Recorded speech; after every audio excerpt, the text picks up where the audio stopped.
Hello everyone, in today's video, I'm going to show you how to transfer crypto from Trust Wallet to a hardware wallet.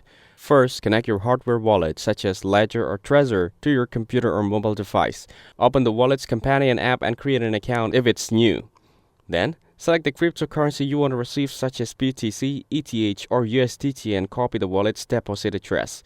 Make sure the network matches your crypto, for example, TRC20, ERC20, or PEP20.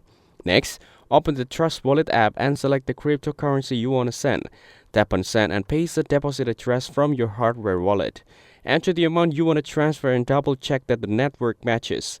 After that, review the wallet address, network, and amount to ensure everything is correct. Tap Next and then confirm to initiate the transfer. Wait for blockchain confirmation, which usually takes a few minutes depending on the network. Finally, open your hardware wallet app and check that the balance has updated. Refresh the app if needed and contact wallet support if funds do not appear after confirmation.